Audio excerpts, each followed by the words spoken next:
Hey guys, how's it going? I'm going to do a real quick gear ratio video for you just to offset the rod and reel action versus power video I did a little while ago.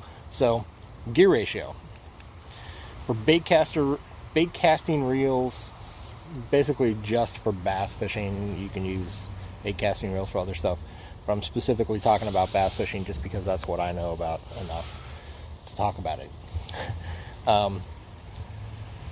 So let's start with what is a gear ratio. Well, gear ratio is literally the internal gears right in here, that the ratio of 1 to how many times this spool spins. And literally, if I turn this one time around, this spool goes around 6.3 times, because this is you can see that 6:3 to 1 gear ratio. So if you have a 5 to 1 gear ratio, when you turn this one time, this turns 5 times. If you have an 8, you turn this one time, this turns 8 times. So that's basically what a gear ratio is.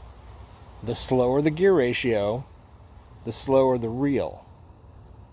The faster the gear ratio, or the higher the gear ratio, the higher the reel. I guess I should say the lower, the slower, the higher, the faster. So like 5 to 1 gear ratio is pretty slow. 8 to 1 gear ratio is pretty fast. They do make 10 to 1 gear ratios, and they may make something below 5 to 1 gear ratio, but for all intents and purposes right now, we're just talking about anywhere between 5 and 10 to 1 gear ratio. So like I said, this is a 6.3 to 1 gear ratio. Usually they're not exact, like they don't have a 5 gear ratio. But I'll start with 5.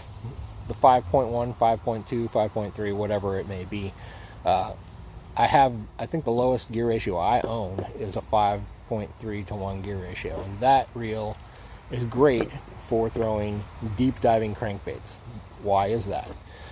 Anything with a lip on it or a bill that's, the water is pushing against it, it's going to cause a lot of resistance to you.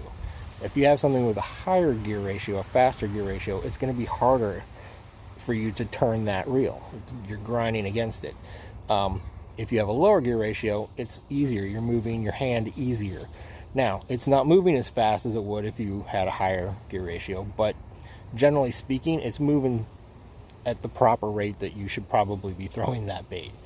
So anything with a bill on it, anything that's really heavy, anytime you're really deep, you kind of want a lower gear ratio with a moving bait. Okay? You don't necessarily have to have a lower gear ratio for a bait that you are using the rod to move, even if it's really deep. I'll get to that in a minute.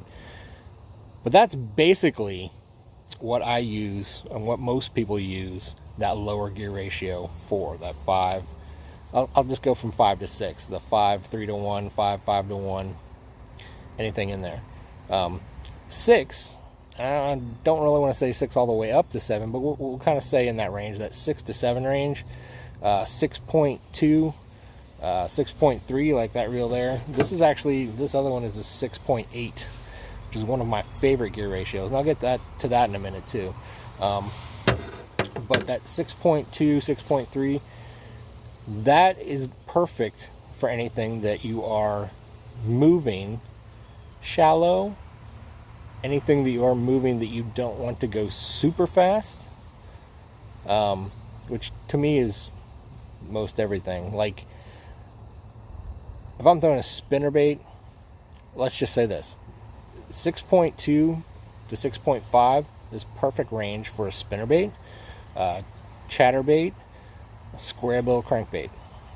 Now, I actually like to throw a square bill crankbait on a little bit slower of a reel. I don't like anything over 6.2 for a square bill. You can absolutely do that, but that's kind of the range that you're looking for.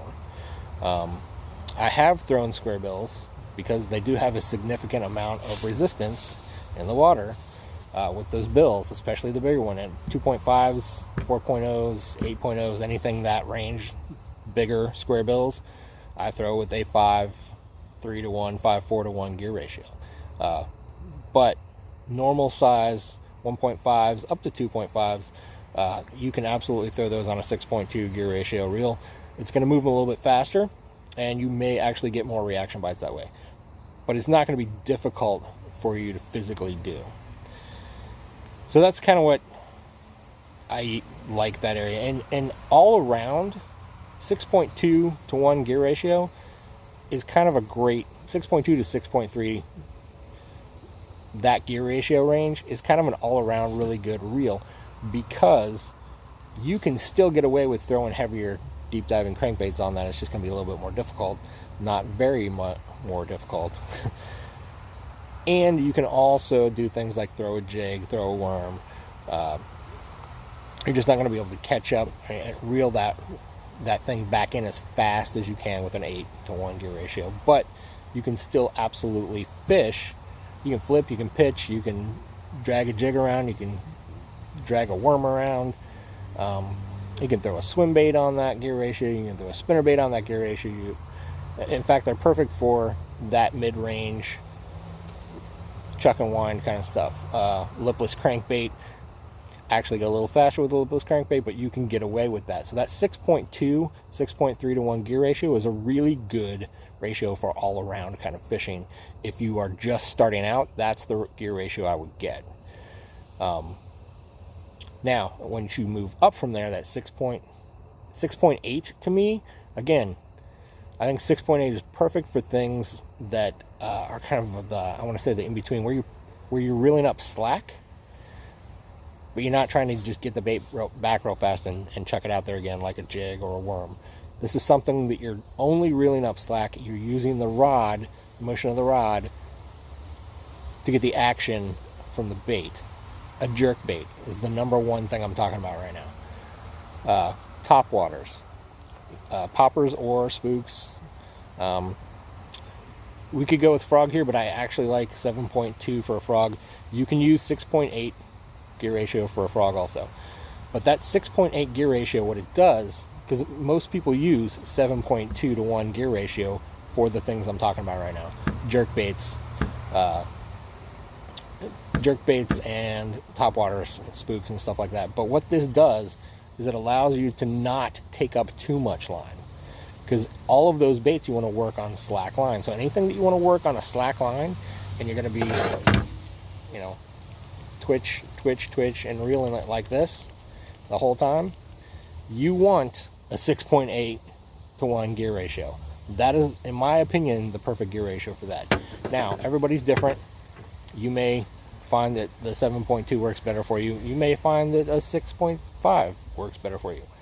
But in my opinion, that works really, really good. It also is really, really good for lipless crankbaits, because you can burn them real fast and you can slow them down real fast, and it's really easy to get both of those range. So 6.8 is also another really good gear ratio range. What I use 7.2 to 1 and up, all of the faster reels, what most people use them for are anything that you are going to drag on the bottom, anytime you are flipping and pitching, and that's pretty much, I'm just going to say that's pretty much it. If I'm throwing a Texas rig worm, Carolina rig, something like that, and I'm throwing it way out there, and I'm dragging it with the rod, and then I'm taking up slack, I want something fast to take up that slack. Again, that doesn't matter as much to me as like a jerkbait, because I do not, the key to the 6.8 with the jerkbait is you don't want to take up too much slack, because you're twitching that jerkbait and you want it to stop and stop and stop. If you reel too much, it's going to go, and then you've ruined it. If it moves forward on the stop, on the pause, you've ruined it. Okay, so you want that solid, hard action. You don't want it to move after that. That's why 6.8 is so great for that. If you're dragging a jig or a Carolina rig or a Texas rig on the bottom, it really doesn't matter that much. You can reel up and you can see where your line is stopping. There's no problem with that. So you can actually drag a jig or anything on the bottom with a 10 to 1 gear ratio, because all you're doing is moving it with the rod, and then you're taking up the slack, and then you're moving it with the rod, and then you're taking up the slack, and then when you're done, You want to come back in as fast as you can and cast it right back out. That's the important part of the fast gear ratio, is you can get your lure back to the boat quickly, and then you can throw it back out again. Okay? I don't think really, since we're talking about crankbaits on a 5-3 to 1 gear ratio, I've never had a bass come off because I couldn't catch up to him with a 5-3 to 1 gear ratio. Okay? So that faster speed is really not to catch up to the fish.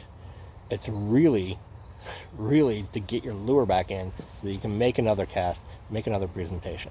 Now, does it help catching up to the fish? Oh yeah, it absolutely does. And that is a bonus. It's not the reason, it's just a great bonus. So I think that I kind of covered all of the gear ratios that we talk about for bass fishing. Now, of course, there's a heck of a lot of other things in there that you could do and could use, but those are the basics for the gear ratios. So if you go to the store to buy a setup and look at my old video about rods and their action and power, and you can kind of link those with the gear ratios so that you have a good knowledge of what you want to buy as a combo, the gear ratio and the rod and the reel. Okay? I hope that makes sense. Now, of course, there are other aspects to purchasing reels. Ball bearings, price actually is a huge one. So those may be a factor for you as well, but I really don't think that there's any reel that's on the market today, I want to say in that $50 up range, that is going to be horrible. You're still going to be able to cast it, you're still going to be able to use it, you're still going to catch fish on that reel. Longevity may be a factor if you're going cheap, but I really think that as long as you're around that $50 range plus, you should be fine. So I hope that helps, and I hope that explains gear ratios really well. So good luck, and get out there and catch some fish. Bye.